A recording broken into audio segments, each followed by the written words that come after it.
Welcome to another episode of Conduct Detrimental. Dan Lawson, Dan Wallach. We are back. A special episode, one topic only. That is the Washington Commanders, Dan Snyder, the Jim Irsay updates. And as we creep closer to a potential vote to oust Dan Snyder, we wanted to bring Ben Fischer on of the Sports Business Journal to answer any and all questions and really get into some areas which I don't think other shows are taking into. How long it takes to get Dan Snyder removed, what happens if Dan Snyder if there is a vote, if he loses the vote, how much time passes. We want to get really into the weeds as only we do. And Dan, always a testament to you because you're like Mr. Weeds. You're in the fine print of the Constitution. I love it. Well, when it comes to the National Football League, I feel like I have to defend the shield of sports law around the National Football League. The two greatest documents in the field of sports law, the National Football League, CBA, and the NFL Constitution, jointly, they comprise thousands of pages of the most boring, staid print you could imagine. And no one ever reads these documents cover to cover, at the beach. It only becomes relevant when there's a real live controversy. And until today, I think most of us have only took a passing glance at the commissioner's disciplinary powers and the prohibited conduct and the forced sale section. I think Stephen Ross began to whet our appetite for that. Now we're about to get into the weeds of the NFL Constitution and bylaws. So we move away from Article 46. We now move into Articles 8 and 9 and 3 of the Constitution and bylaws. And this is going to be the sort of the sports law story for the ages because Dan Snyder's reputation is one of being a serial litigant. I mean, there's already been some, speculation that he might sue ESPN. If the league tries to force him out, there's going to be litigation in the aftermath of that. We're going to be busy for the next couple of years. So Dan, just go out and buy a suit, or you have a suit. We're going to need a couple of suits for all these appearances because this will top anything else that's gone on in the last couple of years, unless Dan Snyder comes to his senses and agrees to sell the franchise. And I just don't see that happening. So I'll just say this, right? People can, say what they want about ESPN. ESPN had a similar investigative report into Robert Sarver. Robert Sarver said the report was malicious. The reporter was out to get him. And then wouldn't you know, the NBA report largely confirmed that ESPN report. So ESPN's not just making up these things back of their hand. They have a reputation, and I'm sure they source this back and forth and through and through. And, it would be very odd if ESPN just made up the report as Dan Snyder seems to be alleging. Specifically, Dan Snyder's comments, which we'll get into on the back end, but Dan Snyder issued a very interesting public statement. It said he has not hired a private investigator to dig up dirt on anybody, and he has not authorized his law firm to do that. Now, reading between the lines, as we are wordsmiths, what could have happened? His law firm did it without his knowledge, right? That's possible. That is certainly possible. Sometimes some clients you have to ask for anytime you hire a vendor. Other clients you don't have to. And if you're on paying $500,000 a month up front, right? That's, I think, the reporting from ESPN to, I think, Reed Smith. I don't know, there's some things you could do without getting client approval. So is there a version where a private investigator was hired for Dan Snyder's benefit and it just didn't fit within Dan's comments? Yes, that is certainly possible. But yeah, I didn't love that comment. He's parsing his words. I mean, actions do speak louder than words. And anything that we've learned about Dan Snyder is that he will utilize the court system, high and low, far and wide, to go after anybody who's ever wronged him or allegedly wronged him, from Bruce Allen to Scott McCowan to all these witnesses to these internet companies that allegedly defamed him. He has a law firm that he's paying $500,000 a month allegedly to do what? Just to write interoffice memos. They got to do something. And his bread and butter has been to go after witnesses, to interfere, especially with the Beth Wilkinson investigation. I mean, some of the reporting and speculation and fact around some of that is that he has not been as cooperative as somebody who should be participating in an investigation should be, that he's been obstructionist, interfered, tried to sort of, head off some witnesses cooperating, all these terrible things. And I'll look at somebody's track record and I'll believe that over a statement crafted by a lobbyist or a public relations firm. I mean, usually a company like ESPN that does a long enterprise piece with experienced reporters like Seth Wickersham that spend months on this doesn't just get corroborated, it gets vetted by legal. They're not going to put anything out there.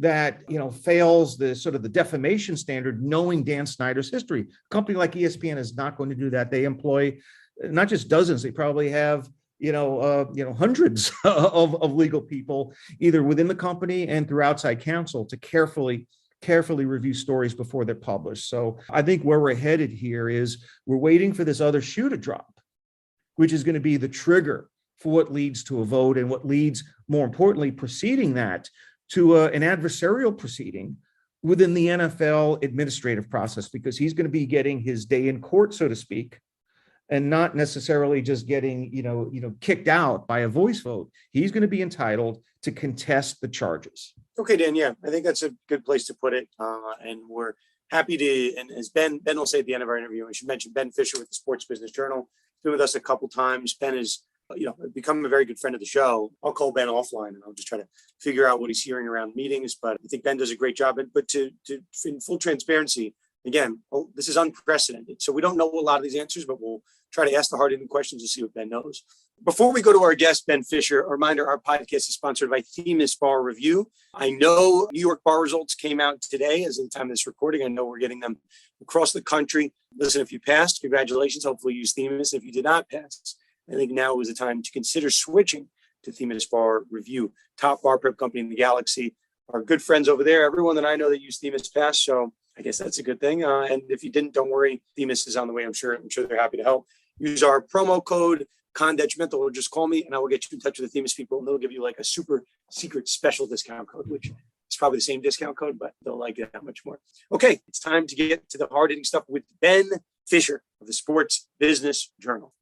All right, everybody, welcome our leadoff hitter to Conduct Detrimental. Whenever we have a major NFL story that's going to be this multi-installment series, like an arc, we always like to lead off with Ben Fischer, who's the NFL reporter for Sports Business Daily. So welcome to the beginning of the Dan Snyder arc of Conduct Detrimental. Ben, how are you? Thanks for having me. I'm good. A lot of Dans. Dan Snyder, Dan Wallach, Dan Lust. I'll be the one Ben today. No, I'm good though. This is a fascinating story, and I'd love to talk about it. You know what's really symmetrical about having, three Dans and one Ben? 3/4. The 3/4 number is going to be critical going forward. Almost every decision in the National Football League that's governed by the league constitution requires a 3/4 vote. So for these purposes, the three Dans may have the requisite 3/4 vote on anything taking place on Conduct Detrimental. But I want to sort of get your perspective on the sort of the brewing Dan Snyder litigation saga, or pre-litigation saga. You were at the NFL owners meeting a few days ago, and Jim Irsay had this spectacular, on the cuff press conference. Do you think that in any way was, staged? Was he selected to deliver the message, or did he just do this, as an improvisation and it caught everybody off guard? What was your perspective on the timing of that and the selection of Irsay as the messenger, if he was in fact selected? Well, let me give you two answers. I'm going to equivocate a little bit. One answer supposes it was an off-the-cuff, him speaking for himself. I think that was a well-timed thing for him to do, because it guaranteed that the conversation would come up in their privileged session, which was about an hour and a half away at the time. And it guaranteed that people would ask Roger Goodell about it. Did that appreciably move the conversation? Not entirely clear to me. In that environment, he probably spoke out thinking that there were others in the room that agreed with him, but maybe this would force their hand. And in that case, it was well timed. The other theory is that this is orchestrated in some respect. And I'm not entirely sure which one it is, but I think the 1-2 punch of Al Michaels talking about this on Thursday Night Football, and then Jim Irsay talking about the owners meeting, that starts to look like there's a plan here. And, I don't want to overstate that this is that well thought out. I think that, in that scenario of the facts, it's the commissioner and a couple of key owners saying, let's get the world comfortable with this idea. They're more than trial balloons. It's not as though that they would immediately back off it if there was any bad feedback, but it's like, anytime you're doing something controversial, you don't want it to be you don't want it to actually be game day the first time anyone thinks about it. And Al Michaels, the respected play-by-play voice, everyone knows he's close friends with a lot of the important owners, Robert Kraft in particular, him saying it, then Jim Irsay coming out and saying it. If there was a group of owners who said, we've got to do this, but we have to do it carefully, those two guys coming out and talking about it publicly would be a smart first two steps. Yeah, but Ben, we're talking about Dan Snyder. Do we really need any trial balloons at this point? I mean, no matter what's said in furtherance of booting him from the league, it's going to be met with a resounding, 99.9% approval from the public and the media. So why do they need to have media members acting in concert with other owners, trial balloons from Jim Irsay? Why now? I mean, why not just proceed organically instead of politically and trying to use the media to steer the coverage when there's already such a groundswell of support for getting him out of the NFL? Well, I don't think it's a trial balloon in the traditional sense of the word, like you're actually trying to get regular fans and viewers on your side. I think it's more about within that owner's room of the 32. I think there are quite a number of NFL owners who would definitely prefer Dan Snyder no longer be in their fraternity, but they feel like they can't or won't do it because there's not a clear cause of action yet that would hit that precedent. There's a lot of going along with the flow and consensus building in the NFL owners room. And I think to the extent it's a trial balloon in that context, that there's a lot of people that would be glad to vote for it if they thought they'd have the protection of the crowd and if they thought the commissioner actually was okay with that. So I think that's what I mean when I say it's a trial balloon. It's getting those 32 people comfortable with what would be undoubtedly an extraordinary step. Yeah. Well, what's the trigger? I mean, we've known about the Beth Wilkinson investigation and the accusations surrounding the toxic workplace environment for a long time. These, hit the public, even without a written report. There was enough there back in 2020. So why 2022, and how much has the sort of the public narrative moved the needle on this issue? Why is the league finally coming around to its senses and taking action now instead of 2 years earlier? Well, I think that's a question that's difficult to answer without raising other questions about the league's behavior on some things regarding Dan Snyder. To be clear, I think that as of this moment, they still have a hard time getting the 24 votes on this. They're still lacking a smoking gun that would meet, I'd say, the current precedent for what it requires to force an owner to sell. And what's that precedent? The Jerry Richardson threshold of? Well, I think the precedent is personal bad behavior. There's been a lot of allegations, but most of the things that have been proven or corroborated, I should say, regarding Dan Snyder have been more general workplace things that have stopped short of directly implicating him. Say what you will about that. He's in charge of the workplace culture. But I think at this moment, there's been some allegations about personal actions of harassment, but those are not been corroborated. And I think short of that, it's the owners say, well, we just don't quite have it here. We've got the energy, but not the facts for that. And the extent they don't have that can arguably be the responsibility of the league itself. Had that Beth Wilkinson report back in 2021 been made public in detail, that might actually contain some of the precedent that they're now looking for. So the Beth Wilkinson report, that ship has sailed. He's not going to be punished through a forced ownership sale for that past conduct when he's already been disciplined for that.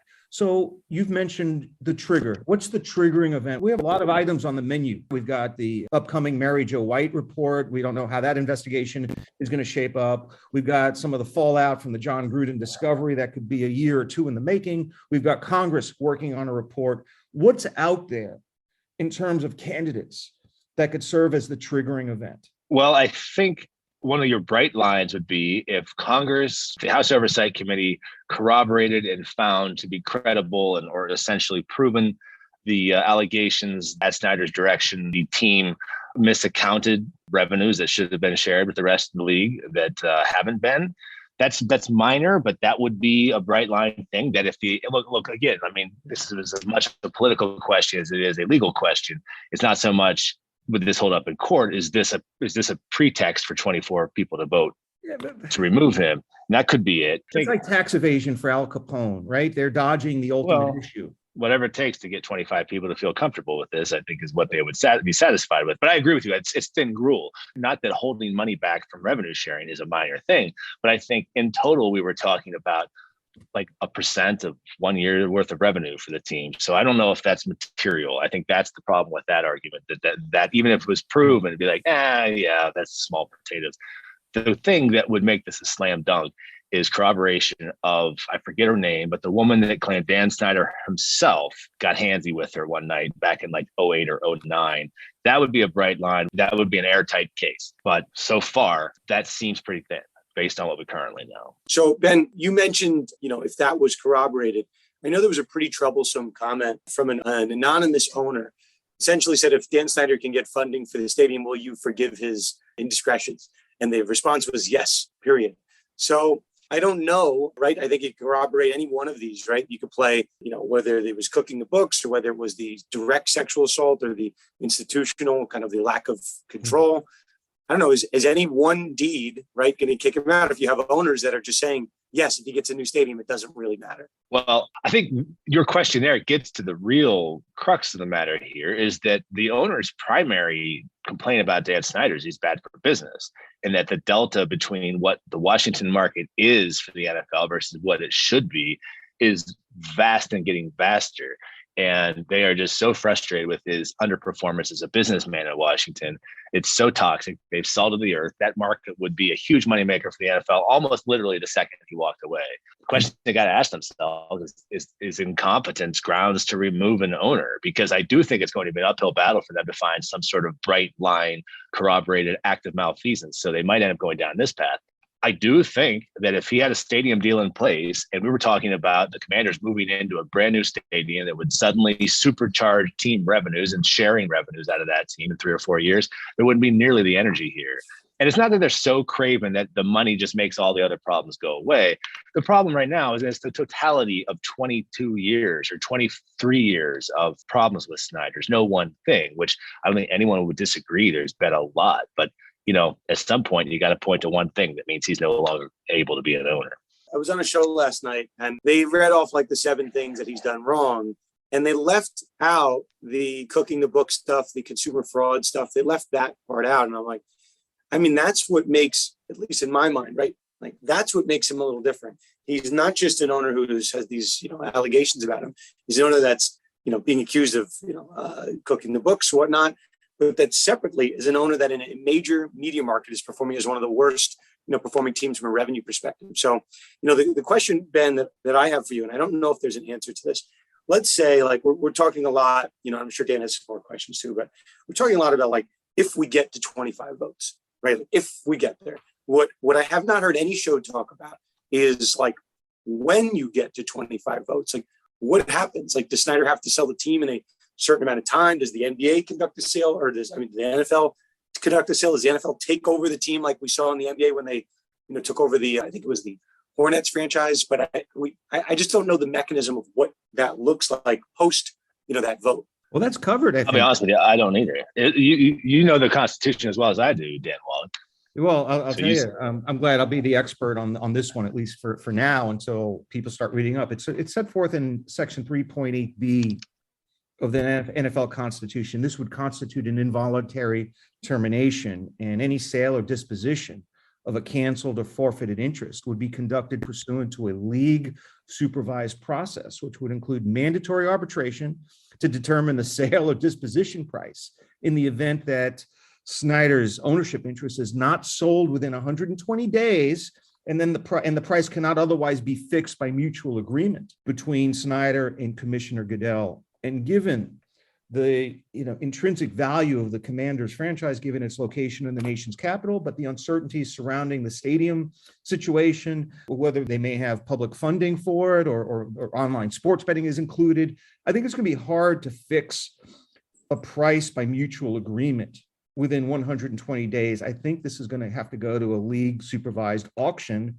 unless someone like Jeff Bezos steps up to the plate and just writes a blank check or a check for $6 or $7 billion. The dollar value of this franchise is so difficult to ascertain because of all these intangibles that leave it not reducible to a comparison to another franchise, because you're talking about the nation's capital and the finite supply of franchises that are available for sale. It would be the only one at the moment. So a bidding war might be in the league's and Snyder's best interest, because I just don't see how 120 days can get the job done. So the process is spelled out in Article 3 of the CBA, at least based on my reading. I don't think 120 days is an unreasonable amount of time. The Broncos were sold in less than 120 days, and there were, multiple viable bidders in that. And I agree with you that the Washington situation would be a little bit different. It's not a perfect comp. I think the reason I feel like 120 days is enough is that this wouldn't be starting flat-footed. I guarantee you there have been fairly extensive conversations with potential bidders for Washington should it become available.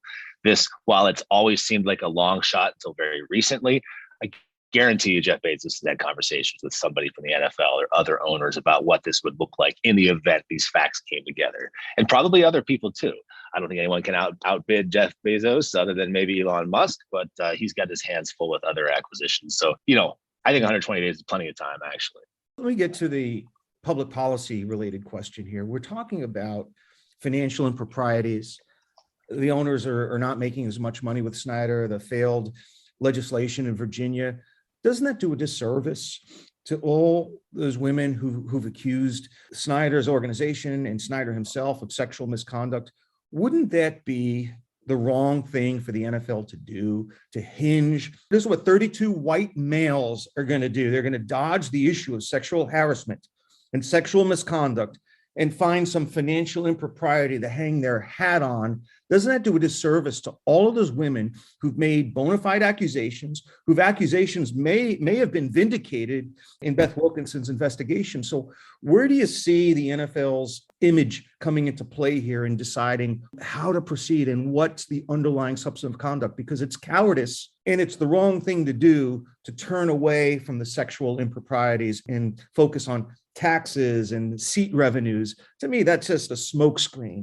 I think you got a point there. I think the current perspective among owners in the NFL, though, is not so much about turning that aside or that we don't want to focus on that, is that the current factual record is short of the precedent for kicking them out. And the difference there is that Sarver was found in the Suns in the NBA. Sarver was found to have personally said things to people and personally done these things. By and large, the allegations in Washington have stopped short of Snyder. It's been these workplace culture issues, and no doubt he holds responsibility for that. But the current precedent in pro sports right now is personal bad behavior on behalf of the owner. Donald Sterling, Jerry Richardson, and Sarver are examples of that. And as long as Snyder can keep those facts from sort of being established that he personally did this looks more like Mark Cuban and the Dallas Mavericks workplace culture issue than it does the Jerry Richardson thing. Now, if 24 league owners in the NFL and Roger Goodell say our standard is going to be different than that, they're free to do that. But they're nervous about that, A, because they'd be setting a new precedent. The NFL never likes to move first on anything, and they don't have to. And B, they're worried about the implications for themselves. Whether or not Dan Snyder actually is hiring private investigators to dig up dirt on these people, these are not saints, and they might worry about where that leads. If they set a new precedent, are they going to be hoisted by their own petard 5 years later? So that's why they might want to stay away from those allegations unless they're airtight and about him personally. Seth Wickersham's piece in ESPN, sort of cast Dan Snyder as like somebody who was bereft of any friends, any real relationships. Does he have any allies within ownership, or are these just owners who are afraid of having their own picadillos revealed because of Snyder's digging around, and using private investigators to intimidate? The extent to which his relationship with Jerry Jones is still valid and positive for him is a matter of some disagreement. The ESPN report said that he's lost Jerry. If that's true, that is in fact dark, because surely the presumption for years has been if this actually came to the floor among the 32 owners, Jerry Jones would be his defense attorney, essentially, and arguing against getting anybody out, more on the principle than necessarily particularly fond feelings for Snyder. So if he's lost Jerry, that in fact is a very dark development. Two people with close knowledge of the ownership have told me that that's not true. Jones still fundamentally believes that, it's bad business to be kicking owners out for anything short of felonies. It's a short list. The overwhelming percentage of owners in the league would just as soon him no longer be part of the league. But on the other hand, you could say that about probably 5 or 6 owners, but they're not looking to remove them either, Ben, you and I spoke yesterday just briefly about, timing and whatnot. So on the back end, right, 120 days. Dan, thank you for your constitutional nod. I think the other part that people have questions about is how quickly, right, could this get done? So we just had the owners meetings in New York City. Ben, you made some cameos in those Jim Irsay photos. A couple of our friends were in attendance, but what I think was something you said interesting to me, which I don't think most people know, that a vote can occur seemingly at a whim, right? You could just call a meeting, right? You don't have to wait until next year's owners meeting if there's something that happens, if there's that shoe to drop. And Jim Irsay was pretty clear that the NFL seems to be waiting for that investigation to conclude, the Mary Jo White investigation. So whenever that happens, could that be next month, the month after? Sure, it's possible. But I think that's an important point, Ben. So your understanding is that the owners could just call a meeting whenever they want, and then, in theory, put this thing up for vote? Sure. Whether they would or not, I think is another question. There's a lot of thoughtful political and communications and strategic questions about how you let that play out. But my best guess is that some point in the relatively near future, I don't know if that's days and weeks or weeks and months, but the Mary Jo White report is going to come out. And if that establishes anything that could be a factual predicate for action, from there it moves fairly quickly. They might decide it's in their best interest to wait until a regularly scheduled meeting to try to make it look like, hey, it's all well and good. Maybe they don't want to make it look like they're scrambling and it's an emergency, but the owners can convene a meeting by conference call almost any time. I think it's a matter of days notice for that. The last special meeting they had was to approve the Walton purchase of the Broncos in early August. That was off their scheduled timing. It was an in-person meeting. I'm sure that, a sense of propriety would probably argue that, Snyder should have a chance to address these matters in person if they were to take a vote. So I don't think it would literally be like 36 hours. They'd want to do it in person just for fairness sake, but no reason that necessarily has to happen on a normal schedule for the NFL. This is going to have to result in a trial. It's a mini trial. It's not just a vote. There's going to have to be evidence, witnesses. The NFL Constitution and bylaws prescribe a, sort of a procedure, with notice, opportunity to be heard, right to counsel, documents, testimony. This is like a mini trial within the NFL, constitutional, procedures, so I don't think it's as simple as just, calling it up to a vote and excommunicating them. They're going to have to go through a fairly adversarial type process to be able to get rid of them. And, before we get there, I just want to ask you about Dan Snyder's relationship with Roger Goodell. I mean, Roger took a bullet for him 2 years ago, in burying Beth Wilkinson's findings. Yet during the course of Congress's House Oversight Committee hearings, Roger Goodell appeared before the House Oversight Committee and took one for the team in a very hostile environment, save for the Republican lawmakers who tried to sort of provide a counterweight. But while this was going on, Dan Snyder went on his magical mystery summer, yacht tour, which gave rise to all these great websites, Dan Snyder Yacht Tracker. How much did Snyder's avoidance of accountability and respect for the process, how much did that poison his relationship with Commissioner Goodell or any of the other owners, if it did at all? I think the poisoning had already happened. I don't know exactly when, but at some point in the last 2 years, the league office and Goodell personally has run out of patience for Dan Snyder. I think when the Beth Wilkinson report was first getting developed, was first commissioned, I think this was a more traditional, the commissioners said in his mind, we're going to do our part to sort of minimize the exposure to an owner. That is sort of an owner without priors. The default base case is that we can play a little bit of interference on the owner. At some point, I don't know exactly when or whether there was a tipping point or just the totality of everything, but at some point, the league office said, we're no longer interested in taking extraordinary steps to protect this person. I believe that happened before the congressional hearings this summer. I don't know exactly when it happened though, but I think it was around the Super Bowl actually in LA when there was some, I forget exactly what it was, but there was some gap between the team and the league's communications that led me to believe that there was no longer a positive relationship there. So that puts us in February rather than the summer. I have one more for you, Ben. In June, Roger Goodell testified before Congress. So that was, 4 months ago, give or take. Dan, you mentioned about Goodell taking a bullet for Snyder way back when. I don't know, he took one from pretty recently when they asked if Snyder would have to sell the team. And Goodell didn't say anything along the lines of banned for life like Adam Silver did or anything like that. Obviously, we're getting a very different, we'll say, sentiment from the NFL than we were even 4 months ago. Then my question to you, obviously the ESPN investigation had more details that we did not know about as public. And I know the Mary Jo White investigation is now 9 months in. Are you getting word one way or the other that the scope of that investigation, the Mary Jo White investigation, is now expanding to maybe include or respond to some of the new allegations that have come out, be it the ESPN report or otherwise? No, I wish I had some information on that. It's been remarkably quiet on that. The Mary Jo White report investigation was originally very narrow in scope, about a very particular set of allegations, one night, essentially. So The fact that it's going on for so much longer, one might reasonably infer that it's expanded, but I don't think I can responsibly report one way or the other where that is or when it's going to come.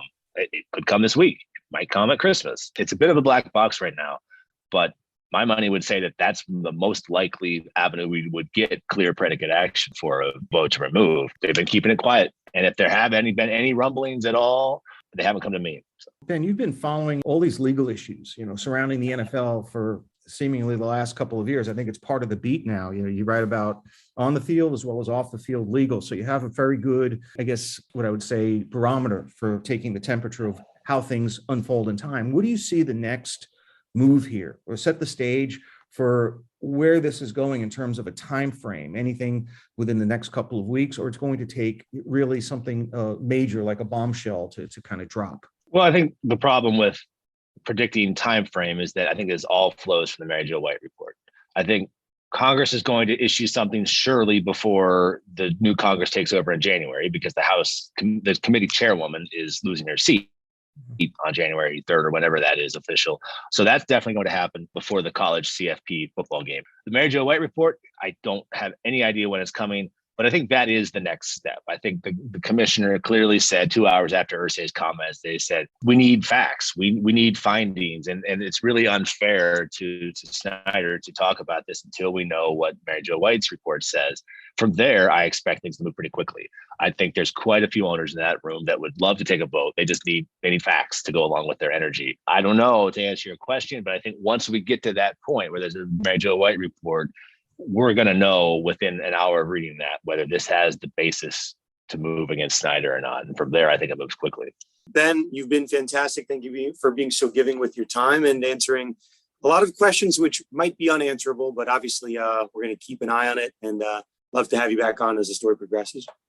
Well, thanks for having me. I'm sorry I can't be more precise. I feel like I've been equivocating for half an hour, but these are we are too. It's uncharted territory. You're spot on. You were spot on during the segment, and we're all learning as we're going. This is now uncharted territory. I don't think in my lifetime, they've used this or invoked this procedure to try to force an owner out. I think Jim Irsay had a fine, right, for his drunk driving. Arrest. Owners have been punished. Stephen Ross just came back from a suspension. So, we're about to enter the new world of Section 8.13 of the NFL Constitution and bylaws. Remember tired and wired? Tired is Article 46. Wired is Section 8.13 of the NFL Constitution and bylaws. So that's one that we're going to have to keep our eye on, as well as the forced sale provisions, Section 3.8 of the Constitution and bylaws. This is going to be a lot of fun. So we're just getting started. We'd love to have you back on, and just thanks for enlightening us with your perspectives on Snyder and everything else surrounding this controversy. And if I can make one point on my way out the door about that, I think one of the reasons this is so hard to talk about and pin down right now is that I'm not sure we know to what extent this is a legal question about the Constitution versus a political question about what 24 or more owners and the commissioner want to do. To a certain extent, they can do what they want. But you're right, there's a process, and that was Constitution here as well. So those interlocking questions, I think, are hard to read right now. A lot of material going forward, that's for sure. So, yeah. Thanks, Ben. Looking forward to seeing you on the NFL Network again. And thanks for your time as always. Thanks for having me, guys. Thanks, Ben. So that was Ben Fischer of the Sports Business Journal. You can find him on Twitter at Ben Fischer, Fischer, SBJ. And I learned a lot from that conversation. When you put three of us in a room and we ask a lot of questions, we kind of figure out what's known, what's out there in the public, what's on Twitter, and what's unknown. Dan, I have not heard anybody, and we're in the weeds in this on Twitter. No one is talking about a potential like this mini trial that you referenced. Do you have some more background, maybe some vagaries that maybe need some more attention?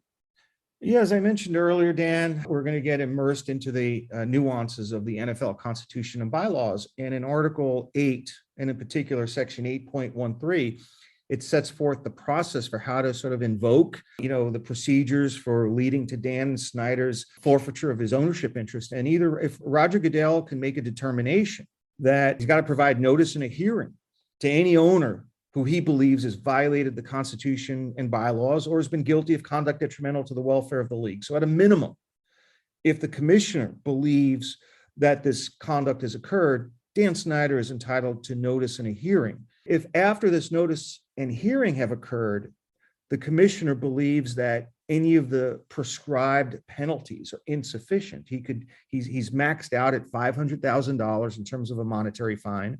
And really, there's nothing else that would seem to fit the alleged conduct that Dan Snyder has committed. So what we're really talking about here, Dan, ultimately is a forfeiture of Dan Snyder's ownership interest. And Roger Goodell can't do that alone. But what he can do under Section 8.13b is make the determination that the existing penalties are insufficient and that he would refer the matter to the executive committee with a recommendation that there be a cancellation or forfeiture of Dan Snyder's interest in the Washington Commanders. And that provision is governed by Section 8.13b. And then that would trigger an adversarial proceeding under Section 8.13, which would be a hearing would be scheduled. Charges would be filed against Dan Snyder. There would be an opportunity to respond to the charges, but ultimately there would be a hearing at which Snyder and his legal counsel would have the right to appear. And just get this is the wildest part of it. You know, you and I have been covering a lot of these NFL player discipline cases. You have no right to confront your accuser. There's very limited evidence allowed. Not so in an NFL proceeding to forfeit an owner's interest. The strict rules of evidence don't apply, and any testimony and documentary evidence submitted to the hearing shall be received and considered. Can you imagine Dan Snyder equipped with that kind of wide berth for trial evidence and trial testimony? This could become a circus-like atmosphere. So we're about to head into the unknown surrounding the National Football League, because in my lifetime, I don't believe there's ever been an Article 8 proceeding to force an owner to sell his interest. We're really in uncharted territory here. You know, I like to make cross-sport comparisons, sometimes some cross-sport parlays, but Dan, as far as I'm aware, in our, you and I are both professors. I like to consider myself somewhat of a historian. I have never, in our four major sports, ever heard of it being put to a vote. Right? Sarver voluntarily sells. Jerry Richardson voluntarily sells. Marge Schott. Don Sterling had his separate stuff with the probate court, but no one has ever been put to a vote. So it's not even like we can look over at basketball or baseball or hockey. It just hasn't happened. So with the amount of money that the team will certainly fetch, right? I would think it would far exceed, not far exceed, but exceed the Broncos numbers. There's a lot of people paying attention, whether it be Bezos, or maybe an unnamed billionaire that has not yet entered the fold. Dan, this could get so messy. And I'll just say this one part, which, again, I read Snyder's statement very closely, which was funny. The ESPN story came out last week. You and I recorded on Thursday. The owners' meetings were this past week, and Snyder didn't feel the need to put out a comment until the owners' meeting happened. So the story was sitting out there for a couple of days. And for some reason, it took them 4 days to come up with that statement. So do I think that Dan Snyder has a dossier of dirt on other owners? ESPN's reporting it, and ESPN's not usually wrong about this stuff. Dan, when could such a dossier come into play, right? In terms of selective enforcement, right? Conduct detrimental to the interests of the league. If other owners have these issues, right? Dan, maybe this is the time to bring them up at this hearing where Dan Snyder is fighting for his team. Maybe he brings them up at that particular meeting, which, I don't know, entertainment value is off the charts, but this could get very messy very quickly. Well, I think Dan Snyder's defense is largely going to occur after he's forced to sell his interest. In the aftermath, let's talk about the 3/4 vote requirement. Just about everything in the NFL Constitution and bylaws requires a 3/4 vote of the ownership. The number of votes that will be required to force Snyder to sell would be not 3/4 of 32 owners, but 3/4 of 31 owners, because you exclude Snyder from the calculation of the 3/4 vote. But that's still going to be 24 votes. You're going to need 24 votes to oust him. I don't believe that there will be an issue getting to 24 votes. They're not going to have charges filed. They're not going to go through this NFL engineered procedure unless Roger Goodell and the other owners and the other members of the executive committee are confident that they have enough votes to kick Snyder out. The result will be known. The problem is, I think this NFL Constitution document is so vague. It was written in the 1970s. It hasn't been updated in over 15 years. And you know how we have the collective bargaining agreement and then the personal conduct policy? There are specific grounds under which a player can get suspended. I mean, you have a very elaborate personal conduct policy. There's no conduct policy that's integrated within the NFL Constitution. It talks about this amorphous concept of conduct detrimental to the welfare of the league. And then it specifies examples of what constitute conduct detrimental, gambling and that kind of stuff. And none of it fits the calculus or framework for personal misconduct, like sexual harassment, sexual assault. None of that stuff is specified as a ground for forcing an owner to sell his interest. And you can understand why. I mean, who writes this document? The owners. The owners are not going to, provide the basis under which they're going to get ousted from the NFL ownership ranks. So they have it as amorphous and as weak as possible. The problem with that is that if the league uses this vague conduct detrimental to the welfare of the NFL as the basis in which to force the sale of Snyder's interest, Snyder is going to argue that, well, you've already defined what constitutes conduct detrimental in Article 9, and you delineate all these items, none of which apply to me. So I believe that whatever the result is within the NFL mini trial, Dan Snyder is going to challenge it in court. He's going to raise, he's going to seek a declaratory judgment. He's going to say the NFL didn't follow its own rules. It's arbitrary and capricious, antitrust, tortious interference. He's going to go to war once this process concludes, because I don't think he can do anything in advance of a final resolution from the NFL, because you have to allow the completion and resolution of all these administrative remedies before you can go into federal court. But I think at some point, Dan Snyder is going to go to war with his fellow owners and the National Football League. But before any of that can happen, the NFL has to give him his day in court and give him the right to contest these charges and the right to conduct whatever kind of discovery and witness examination he needs to do to substantiate or at least defend, his position. And he's going to do that. Dan, I don't have anything further on it. Obviously we're going to keep tabs on it. We'll see. I imagine if we're looking at timeframes, we had a year for the Beth Wilkinson investigation, a year plus.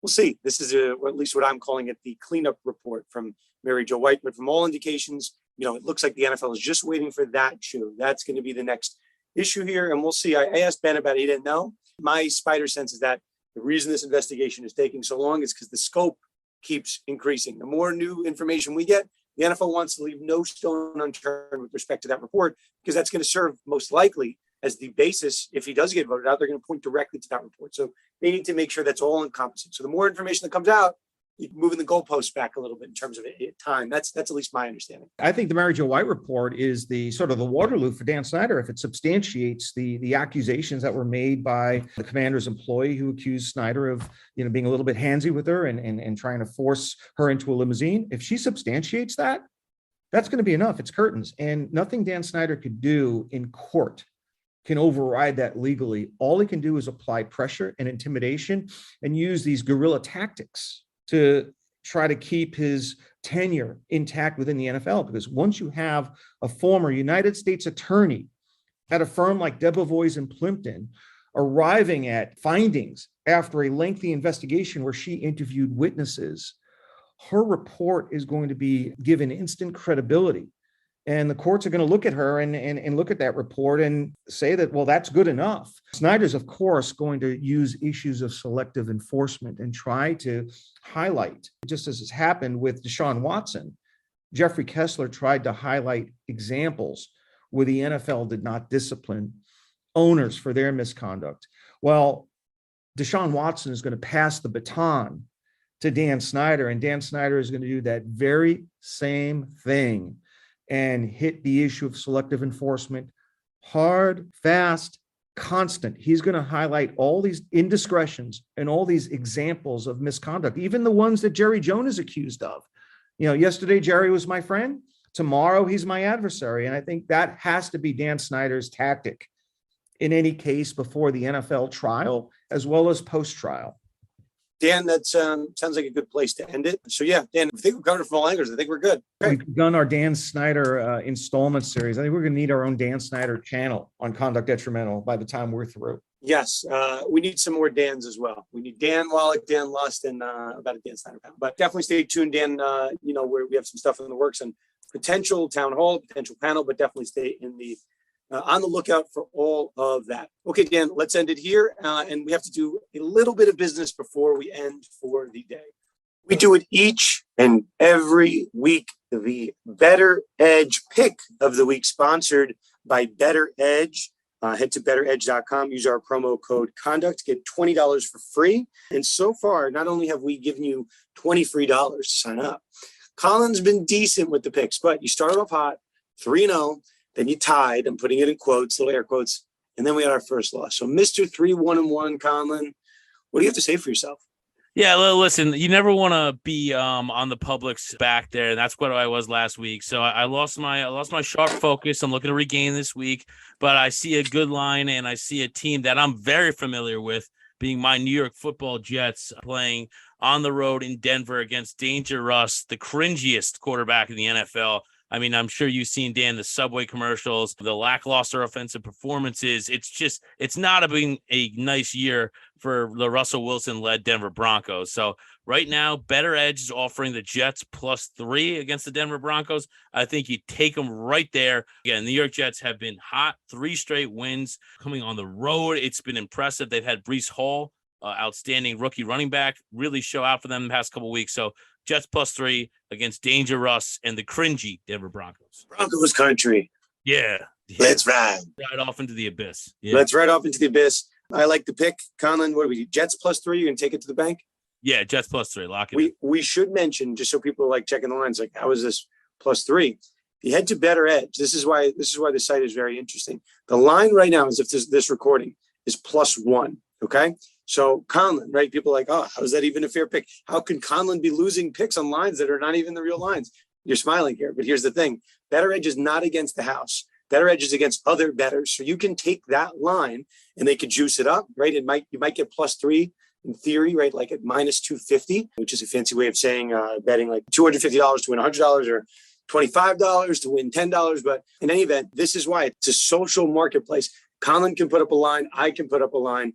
And this is just like betting against your friends. You're not betting against the house. So that's why, Conlan, this would be pretty embarrassing if you lost this week, because you're saying +3. It's almost as if someone like laid a trap for you on Bettor Edge. But this is mano, right? You're competing against some random person somewhere. Well, this is the thing. The +3 was the line that came out across DraftKings, across FanDuel, across the house books. That's what it opened out at on Sunday night. And again, sharp money came in and hammered it. Look, and Bettor Edge not having the volume, hasn't moved the line, hasn't swayed it like that. There hasn't been enough people betting that 3 line. So, hey, +3, you can still get it there. Go against your friends. Again, social betting, Bettor Edge. Use our promo code CONDUCT. And as we end this episode, I'm going to put something bold in here. And we could always tie it back to sports, all right? We did a lot of talking about the Commander stuff. You know, Dan Snyder, at one point in time, he's being alleged to have brought in Carson Wentz to the organization with that trade. The quarterback market is very hot, right? You had Lamar Jackson's looking for a big contract. That's because Deshaun Watson signed for a 100% guaranteed. Kyler Murray signed a big deal. And to your point, Conlan, Russell Wilson signed a massive deal, which I think was in part guided by the Deshaun Watson contract. That could possibly go down. It's early. We're a couple games in, but it's not having the makings of, we'll say, one of the wisest investments in sports history. Let's see if Russ can turn it around, but not this weekend. We'll take Jets +3. So I guess we can end it here. For myself, Dan Wallach, Conlan, as always, producer Mike Lawson. We will see you next time on another episode of Conduct Detrimental.